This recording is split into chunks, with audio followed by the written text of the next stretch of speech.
بسم اللہ الرحمن الرحیم۔ السلام علیکم۔ ہمارے یوٹیوب چینل پر تمام ناظرین کو دیکھنے اور سننے والوں کو پیار بھرا سلام۔ ناظرین، آج حضرت یونس علیہ السلام کا واقعہ آپ کے سامنے بیان کریں گے۔ ناظرین، واقعہ بیان کرنے سے پہلے درود شریف لازمی پڑھ لیجیے۔ اللہم صلی علی سیدنا مولانا محمد وعلی آلہ وصحبہ وبارک وسلم۔ ناظرین، حضرت یونس علیہ السلام اللہ کے نبی تھے۔ آپ کے نام پر قرآن پاک میں پوری سورت ہے جس کا نام ہے سورہ یونس۔ آپ علیہ السلام کا اصل نام یونس ہے اور والدہ صاحب کا اصل نام متا بن شتا ہے۔ بعض حضرات نے متا ان کی والدہ کا نام بتایا ہے، جیسا کہ نصیر نے فرمایا اس سورت میں ان کی نسبت ان کی ماں کی طرف ہوگی، جیسا کہ حضرت عیسیٰ علیہ السلام کی نسبت ان کی والدہ مریم کی طرف ہے۔ حضرت یوسف علیہ السلام کو اللہ تعالیٰ نے شہر میں باشندوں کی طرف ہدایت کے لیے رسول بنا کر بھیجا۔ یہاں کے لوگ بت پرستی اور کفر و شرک میں مبتلا تھے۔ حضرت یونس علیہ السلام نے ان کو ایمان لانے اور بت پرستی چھوڑنے کا حکم دیا، مگر ان لوگوں نے اللہ کے رسول کو جھٹلایا اور ایمان لانے سے صاف انکار کر دیا۔ حضرت یونس علیہ السلام نے ان کو خبر دی کہ تم لوگوں پر عنقریب اللہ کا عذاب نازل ہونے والا ہے۔ یہ سن کر لوگوں نے آپس میں مشورہ کیا کہ حضرت یونس علیہ السلام نے تو کبھی جھوٹ نہیں بولا۔ انہوں نے کہا کہ اگر حضرت یونس علیہ السلام آج رات شہر میں رہیں گے تو کوئی عذاب نہیں آئے گا، اور اگر انہوں نے اس شہر میں رات نہ گزاری تو یقین کر لینا کہ اللہ کا عذاب ضرور آنے والا ہے۔ ناظرین گرامی، رات کو لوگوں نے دیکھا کہ حضرت یونس علیہ السلام کسی شہر سے باہر تشریف لے گئے اور صبح ہوتے ہی عذاب کے آثار بھی نظر آنے لگے۔ لوگوں کو یقین ہو گیا کہ عذاب آنے والا ہے۔ لوگوں نے یونس علیہ السلام کی تلاش شروع کر دی، لیکن وہ ان کو نہیں ملے۔ اب شہر والوں کو اور زیادہ خطرہ ہو گیا اور اندیشہ ہو چکا تھا کہ اس شہر میں موجود تمام لوگ کہاں پر ہیں، اور سب اپنی عورتیں، اپنے بچے اور اپنے مویشی سمیت اپنے پھٹے پرانے کپڑے لے کر جنگل میں چلے گئے۔ ناظرین گرامی، وہ رو رو کر صدقے دل سے حضرت یونس علیہ السلام پر ایمان لانے کا اقرار کرنے لگے۔ شوہر بیوی سے، مائیں بچوں سے الگ ہو کر استغفار میں مصروف ہو گئی۔ غرض یہ کہ توبہ کر لی گئی، یونس علیہ السلام خدا کا پیغام لایا ہے اور ہم اس پر صدقے دل سے ایمان لاتے ہیں۔ ناظرین، اللہ کو شہر والوں پر رحم آ گیا اور ان پر عذاب اٹھا لیا گیا۔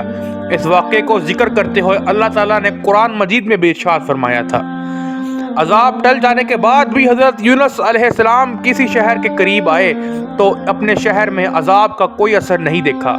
کسی نے آپ کو جواب دیا کہ آپ شہر واپس چلے جاؤ، تو حضرت یونس علیہ السلام نے کہا کہ وہ لوگ مجھ کو قتل کر دیں گے، کیونکہ شہر والوں کی روایت تھی کہ اگر کوئی جھوٹی گواہی دیتا یا اس کو قتل کر دیا جاتا تھا۔ آپ علیہ السلام یہ فرما کر غصے میں پلٹ گئے اور کشتی میں سوار ہو گئے۔ ناظرین گرامی، کشتی روانہ ہو کر جب سمندر کے بیچ میں پہنچی تو ٹھہر گئی، نہ کشتی آگے بڑھتی نہ پیچھے آتی۔ کشتی والوں نے اعلان کر دیا کہ ہماری کشتی میں کوئی ظالم یا بھاگا ہوا گنہگار سوار ہے۔ یہ کشتی خود بخود رک جاتی ہے۔ ایسے آدمی کو چاہیے کہ وہ اپنی خود پہچان ظاہر کر دے۔ اس پر حضرت یونس علیہ السلام بول پڑے۔ اس پر حضرت یونس علیہ السلام نے فرمایا کہ میں ہی ہوں وہ بھاگا ہوا گنہگار غلام، کیونکہ اپنے شہر سے نکل کر کشتی میں سوار ہونا ایک دبی خوف کی وجہ سے تھا۔ اللہ کی مرضی کے بغیر چلے جانے کو حضرت یوسف علیہ السلام نے اپنی پیغمبرانہ شان میں گناہ قرار دیا کہ پیغمبر کی کوئی نقل و حرکت اللہ کے حکم کے بغیر نہیں ہوتی۔ آپ علیہ السلام نے ان کو کہا کہ مجھ کو دریا میں پھینک دو۔ اس پر کشتی والے عارضی طور پر تو نہیں مانے۔ کشتی والوں نے کہا کہ اتنا خوبصورت اور حسین نوجوان کبھی جھوٹ نہیں بولتا، یہ گناہ گار کیسے ہو سکتا ہے؟ آپس میں انہوں نے قرآن اندازی کی تو ہر بار قرآن اندازی کرنے پر حضرت یونس علیہ السلام کا ہی نام آیا۔ انہوں نے پھر بھی راضی نہ ہوئے تو دوبارہ قرآن اندازی کی، پھر بھی حضرت یونس علیہ السلام کا ہی نام آیا۔ دوسری طرف ایک بہت بڑی مچھلی اللہ کے حکم پر کشتی کے ساتھ موجود تھی اور منہ کھولے کھڑی تھی۔ آپ علیہ السلام کو اپنے پیٹ میں لینے کے لیے تیار تھی۔ کشتی والوں نے آپ علیہ السلام کو دریا میں پھینک دیا اور مچھلی آپ کو زندہ نکل گئی۔ آپ علیہ السلام 40 روز تک مچھلی کے پیٹ میں رہے۔ آپ علیہ السلام نے اس دوران یہ آیت پڑھی، لا الہ الا انت سبحانک انی کنت من الظالمین۔ اس کی برکت سے اللہ تعالیٰ نے آپ علیہ السلام کو اس اندھیری کوٹری سے نجات دی اور مچھلی نے آپ علیہ السلام کو کنارے پر آ کر اگل دیا۔ رسول اللہ صلی اللہ علیہ وآلہ وسلم فرماتے ہیں، جب اللہ نے یونس علیہ السلام کو مچھلی کے پیٹ میں قید کیا تو اللہ نے مچھلی کو فرمایا کہ ان کو لے لو، اس کے گوشت پر تیرا حق نہیں۔ جب آپ علیہ السلام کی صحت بحال ہوئی تو آپ علیہ السلام اپنی قوم کی طرف تشریف لے گئے اور انہوں نے بڑے پیار سے آپ علیہ السلام پر ایمان لایا۔ ناظرین، اگر آج کی ویڈیو آپ کو اچھی لگی ہے تو ہمارے چینل کو سبسکرائب کرنا مت بھولیے گا۔ آج کے لیے اتنا ہی تھا۔ اللہ حافظ۔